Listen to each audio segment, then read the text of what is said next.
Isang mapagpalang araw po sa ating lahat. Magandang araw at gabi po dyan sa mga silent viewers at solid supporters ng EDC. Mega love shoutout po at kamusta po kayo? So yan mga karinga, may panibago na naman po tayong pag-uusapan patungkol nga po kung saan official anniversary ng EDC ni Edo at Beyonce. Marireveal na kaya? Beyonce, umami na pala. Edo, may ipagtatapat sa lahat sa kanyang birthday. Ano kaya itong mga kalingap? At yan nga po ang ating pag-uusapan maya-maya na lamang. Pero bago po yan, kung bago ka pa lang po sa aking munting YouTube channel, pa-like, share, and subscribe naman po at pakipindot na rin po ng notification bell para lagi po kayong updated sa aking i-upload na video. At paalala rin po, bago po tayo magbigay ng ating mga komento at opinion, itapusin po muna natin ang kabuuan ng video. Nang sa ganun po ay akma po ang ating i-comment mga karingap. At lagi ko rin nga pumilin sa inyo, patuloy po nating suportahan ang mag-ama na matubang napakaganda na po yung ipinapakita nila sa atin. Mga pagbibigay saya at tulong sa ating mga kababayan patuloy po nating suportahan at i-marathon mga kalingap. Nang sa ganun nga po marami pa po silang natulungan. Lalong-lalo na nga po dyan yung mga kapos sa pangangailangan, malinga po nila. At syempre, huwag rin nating kalinutang suportahan ang kanilang may bahay. Walang iba kundi sina Ate Edna Vlogs at Jackie Tafia. Huwag po sana tayong magsasawang sumuporta, mga kalingap. So yaan, balik tayo sa ating pag-uusapan at tatalakayin ngayong araw. Official anniversary ni Edo at Beyonce. Marireveal na kaya? Beyonce, umami na pala. Edo, may pagtatapat sa lahat sa kanyang darating na birthday mga kalingap. At grabe nga pong bulong ito mga kalingap patungkol kung saan sa relasyon ni Edo at Beyonce. Ano nga ba ang official anniversary ng dalawa mga kalingap? At dahil dyan, panoorin natin ang may ikling video na kung saan Papa Eds ay in-interview at tinanong nga po patungkol dito mga kalingap. So may gustong malaman yung mga viewers natin. Kasi ang gusto nila malaman yung kasi si Beyonce nag-amin na eh. Oo. Pakita mo sa video. Sa video mo bakit may expose? Wala nabulong ko eh. Bulong mo na, mabihira yan. Kaya ang gusto nilang malaman yung ano daw, yung official din talaga na kung kailan ang anniversary. May magpapalit yun daw eh. Ay grabe. Ako, malakas kasi ngayon. Bulong nga eh. Hindi mo basta-basta binubulong yan guys. Kaya nga, pero ang gusto nilang malaman kasi, yung mga viewers, kung kailan daw talaga naging official. Kasi ang sineselebrate baga natin na anniversary nyo,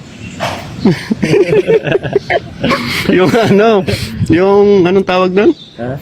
Ang sineselebrate baga ng anniversary nyo, no? First vlog ba yun? Ano 24? Oo. Anong pecha baga talaga yung una, ano? Ako na picture ay. Ayaw sabihin. Grabe, tanong mo na lang ulit yung Vinci kasi alam mo, updated yun eh. Updated ka dun eh. Hindi man. Nasasabay ko lang yung pag yung, alam mo, galing ako ng Taisan. Diba, dito siya nagsasabi lang yun, kuya, masabay ako pa uwi. Kasi kung minsan nandun siya sa Taisan, sasabay ko pa dito. Hindi ko naman masyadong nakakasama kasi bawal baga. Bawal mo namang i-video. Kaya sabi ko, pag nag-uusap kami, tinatanong ko lang na matagal na pala daw kayong nagjowa. Tapos ako naman, panay pa naman ako advice sa'yo noon. Tapos tinatawanan mo pala ako pag bandang nakatalikod na ako. Kasi matagal na pala yun. Ay, grabe. Basta, ano na lang, sasabihin na lang namin pag sa tamang panahon. Grabe naman yan. Diba, mga birthday pa ako eh. Ay, parang gusto mong sabihin sa birthday mo. Hindi man. Depende sa pagkakataon. Oo, depende sa pagkataon. Sa tamang oras guys. Baka pangit i-vulgar lahat eh. Wala nang aabangan. Side yun eh, wala na abangan. Pero totoo ba yung sinabi mo na sa Korea? Ha? Sa Korea. Ay.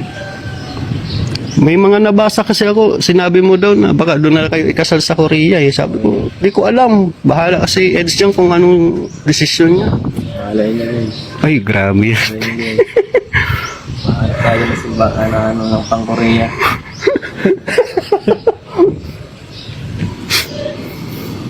Hmm, Na dun. ganda dun.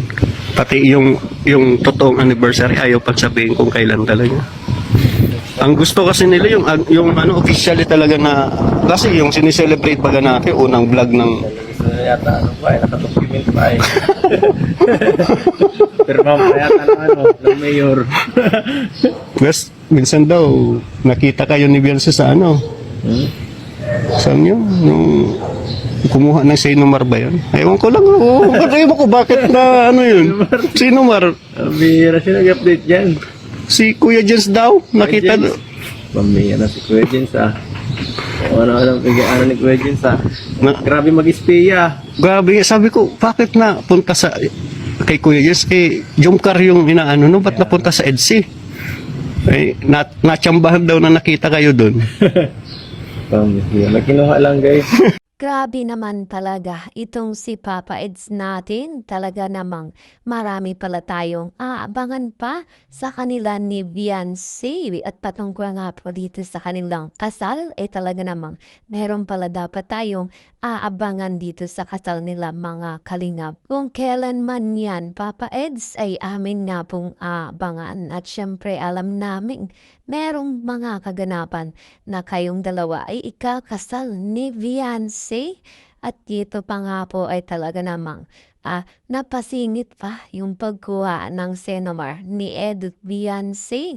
Yan nga ba talaga ay totoo mga kalingap? At dahil nga po dyan mas marami pa ang na-excite at talaga namang mas marami ang umaabang palalo dito sa love team ng EDC. At good news nga po talaga ito para sa mga viewers at mga sumusuporta na talaga namang labis ang ikinatuwa panungkol dito mga kalingap. At sa birthday nga po ni Papa Eds ay meron pala tayong dapat na aabangan dito mga kalingap. At yan nga po ang aking update ngayong araw. Kaya mga kalingap, kung nagustuhan mo ang aking video, ipatuloy lamang po ninyo akong suportahan.